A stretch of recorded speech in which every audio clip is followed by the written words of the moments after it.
پاکستان کی بیٹی امریکہ کی جیل میں قید کیوں ہے؟ انہوں نے ایسا کون سا بڑا جرم کیا ہے کہ امریکہ نے انہیں 86 برس کی غیر انسانی سزا سنائی ہے؟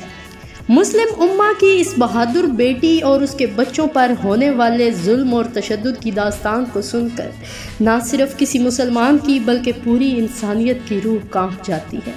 لیکن سوال یہ پیدا ہوتا ہے کہ مسلم امہ خاموش کیوں ہے؟ ان سب حقائق سے پردہ اٹھائیں گے ہم اس ویڈیو میں۔ بسم اللہ الرحمن الرحیم۔ السلام علیکم دوستو، میں ہوں تنزیلہ سلمان اور آپ دیکھ رہے ہیں میرا YouTube channel Tanzeela Salman official. Video شروع کرنے سے پہلے میری سب سے گزارش ہے کہ میرے چینل کو سبسکرائب کر دیں اور اگر میری ویڈیو پسند آئے تو اسے لائک اور شیئر ضرور کیجیے گا۔ میری آج کی کہانی ہے ڈاکٹر عافیہ صدیقی کی کہانی، جو کہ پاکستان کی بیٹی ہے۔ دوستو، ڈاکٹر عافیہ صدیقی کراچی کے شہر میں سن 1972 میں پیدا ہوئی۔ ان کا خاندان انتہائی مذہبی اور پڑھا لکھا خاندان تھا۔ ڈاکٹر عافیہ صدیقی بچپن سے ہی بہت ذہین طالب علم تھی۔ ان کے والد صدیقی صاحب خود ایک ڈاکٹر تھے، جبکہ ان کی والدہ ایک گھریلو خاتون تھی۔ عافیہ صدیقی نے اپنی ابتدائی تعلیم کراچی سے حاصل کی۔ عافیہ صدیقی ہمیشہ بچپن ہی سے ایک ذہین طالب علم تھیں اور اپنی کلاس میں پہلی پوزیشن حاصل کرتی آئی ہیں۔ ڈاکٹر عافیہ صدیقی میں بچیوں کی جلد شادی کا رواج تھا، لیکن ان کی ذہانت اور قابلیت کو دیکھتے ہوئے انہیں اعلیٰ تعلیم حاصل کرنے کی پرمیشن دی گئی۔ ان کی قابلیت کی وجہ سے ہی امریکہ کی ایک معروف یونیورسٹی MIT یونیورسٹی نے ان کو اسکالرشپ دے دی۔ انہوں نے امریکہ سے گریجویشن کی ڈگری کمپلیٹ کی اور PhD کی۔ PhD کمپلیٹ کرنے کے بعد انہیں 5000 امریکن ڈالر انعام سے نوازا گیا۔ PhD کی ڈگری کمپلیٹ کرنے کے بعد امریکہ کے ہی ایک لیب میں as a researcher doctor Aafia Siddiqui کام کرنے لگی۔ ان کی ریسرچ کے دوران انہوں نے کچھ ایسے فارمولے تیار کیے جن سے بہت سے جوہری ہتھیار تیار کیے جا سکتے تھے۔ جیسے ہی اس بات کا علم ان کے ساتھ والے سائنسدانوں کو ہوا تو انہوں نے یہ خبر حکومت تک پہنچائی، کیونکہ یہ ایسے فارمولے تھے جسے اب تیار کرنے کی کوشش کب سے امریکہ کے سائنسدان کر رہے تھے، مگر وہ ناکام تھے۔ اب امریکہ اس سے یہ فارمولے حاصل کرنے کی کوشش کرنے لگا، لیکن ڈاکٹر عافیہ صدیقی بہت ذہین تھی۔ انہوں نے یہ فارمولے دینے سے انکار کر دیا، کیونکہ اس وقت امریکہ افغانستان میں فوجی آپریشن کر رہا تھا اور ڈاکٹر عافیہ صدیقی جانتی تھی کہ وہ یہ سارے فارمولے مسلمانوں کے خلاف ہی استعمال کرے گا۔ ڈاکٹر عافیہ صدیقی حافظ قرآن بھی تھیں۔ مغرب میں رہ کر تعلیم حاصل کرنے کے باوجود وہ انتہائی مذہبی تھیں اور قرآن اور اللہ تعالیٰ پر ایسا کامل یقین رکھتی تھیں کہ وہ اکثر کہا کرتی تھی کہ مسلمانوں کو آگے بڑھنے کے لیے پہلے قرآن اور سنت کو جاننا ہوگا، اسی طریقے سے وہ ترقی کر سکتے ہیں اور یہی بہترین راستہ ہے۔ ڈاکٹر عافیہ صدیقی نے سن 1995 میں امجد خان سے امریکہ میں ہی نکاح کیا۔ ان کی زندگی شروع میں خوشحال رہی۔ 1996 میں ان کے ہاں بیٹا احمد پیدا ہوا۔ اس کے بعد ان کی ایک بیٹی مریم پیدا ہوئی اور ایک اور بیٹا پیدا ہوا۔ ڈاکٹر عافیہ صدیقی کی بہن ڈاکٹر فوزیہ صدیقی کا کہنا ہے کہ ایک دن امریکہ میں جب وہ ڈاکٹر عافیہ صدیقی سے ملنے ان کے گھر گئیں تو وہ بہت زیادہ زخمی تھی۔ ان کے جسم پر ایسے زخم تھے جنہیں سٹیچز کی ضرورت تھی۔ جب انہوں نے ان کے بیٹے سے اس کی وجہ پوچھی تو انہوں نے بتایا کہ بابا نے میری ماما کو مارا ہے۔ ان کا شوہر ان پر اکثر تشدد کیا کرتے تھے۔ جب اس تشدد سے تنگ آ کر ڈاکٹر عافیہ صدیقی نے ڈیورس کے لیے عدالت سے رجوع کیا تو امجد خان نے ان پہ دہشت گردوں کے ساتھ ملوث ہونے کا الزام عائد کر دیا۔ اب یہاں پر کمال اور سوچنے کی بات یہ ہے کہ ایک طرف امجد خان ڈاکٹر عافیہ صدیقی پر الزام لگا رہا ہے کہ وہ دہشت گردوں کے ساتھ ملی ہوئی ہیں اور ان کے ساتھ ملوث ہیں، اور دوسری طرف وہ اپنے تین بچوں کی کسٹڈی ڈاکٹر عافیہ صدیقی کو دے رہا ہے۔ آخر 2002 میں ڈاکٹر عافیہ صدیقی کو امجد خان سے رہائی ملی اور انہوں نے ڈیورس لے لیا۔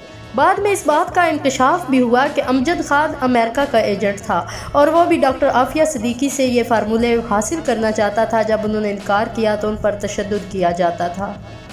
ڈاکٹر عافیہ صدیقی 2002 میں وہاں ڈیورس کے بعد امریکہ کو چھوڑ کر پاکستان کراچی آ گئیں۔ کچھ دن وہ کراچی مقیم رہیں اور پھر ایک دن 2003 میں وہ اپنے تینوں بچوں کو ساتھ لیے ٹیکسی میں سوار راولپنڈی کی طرف سفر کر رہی تھیں کہ راستے میں ان چاروں کو اغوا کر لیا گیا۔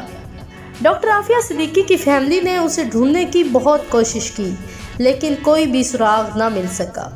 2003 میں غائب ہونے والی ڈاکٹر عافیہ صدیقی اور اس کے بچے جن کا کوئی بھی سراغ نہ ملا، 2008 میں ان کا سراغ مل گیا جب امریکہ حکومت نے خود ڈاکٹر فوزیہ صدیقی سے رابطہ کر کے ڈاکٹر عافیہ صدیقی کے بڑے بیٹے احمد کو ڈاکٹر فوزیہ صدیقی کے حوالے کر دیا، اور پھر 2009 میں ڈاکٹر عافیہ صدیقی کی بیٹی مریم کے DNA ٹیسٹ کے بعد بھی ڈاکٹر عافیہ صدیقی کے حوالے کر دیا گیا۔ اس دوران ڈاکٹر عافیہ صدیقی کو افغان کی بڈگرام جیل میں رکھا گیا جہاں ان پر تشدد اور ظلم کے پہاڑ توڑے گئے۔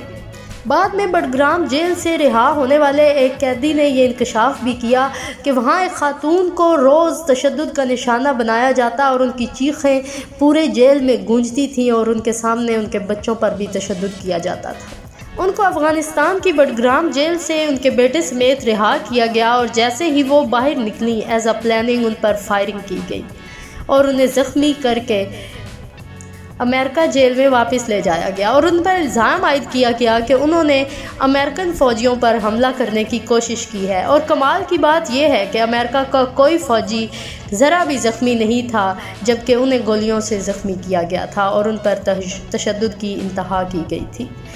ایک ایسی عورت جس پر 5 سال تشدد کیا گیا ہو اور وہ جیل میں رہی ہو، کیا وہ چلنے پھرنے کے قابل ہوگی جو وہ فوجیوں پر تشدد یا ان پر گولیاں برسائے گی؟ سن 2010 میں ڈاکٹر عافیہ صدیقی کو امریکہ کی جیل میں پیش کیا گیا جہاں ان کے بھائی بھی موجود تھے۔ ان کے بھائی کی عدالت میں موجود ہونے کے باوجود ان کو ان کے بھائی سے ملنے تک کی اجازت نہ دی گئی۔ ڈاکٹر عافیہ صدیقی کا جسم زخموں سے چور چور تھا جو اس بات کی گواہی دے رہا تھا کہ ان پر دن رات تشدد کیا جا رہا ہے۔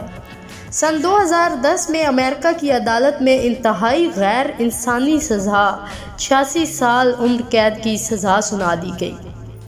کسی بھی قیدی کی عمر قید کی سزا 14 سال میں ختم ہو جاتی ہے۔ یہ ایسا کون سا بڑا ظلم تھا جس کی سزا 86 سال سنائی گئی، اور ایسا کون سا قیدی ہے جس کو اس کی فیملی سے ملنے نہیں دیا جاتا، ان کے بچوں سے ملنے نہیں دیا جاتا؟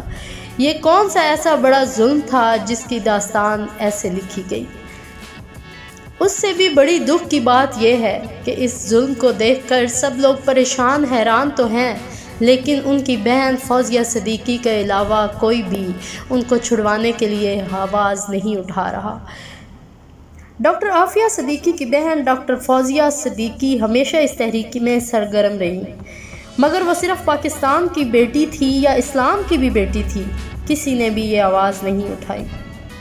آخر 20 سال کی کوششوں سے ڈاکٹر عافیہ صدیقی کو مئی میں ڈاکٹر فوزیہ صدیقی سے ملنے کی اجازت دی گئی، اور وہ بھی صرف اتنا ملوایا گیا کہ درمیان میں ایک شیشے کی دیوار تھی اور دوسری طرف ڈاکٹر عافیہ صدیقی بیٹھی ہوئی تھی، جبکہ ڈاکٹر فوزیہ صدیقی کو ان کے بچے تک فوٹیج میں دکھانے کی پرمیشن نہیں دی گئی۔ یہ عالمی طاقتوں کی ظلم و بربریت کی عجیب داستان ہے، اور وہ مسلمانوں کو ٹیررزم کا نام دے دیتے ہیں۔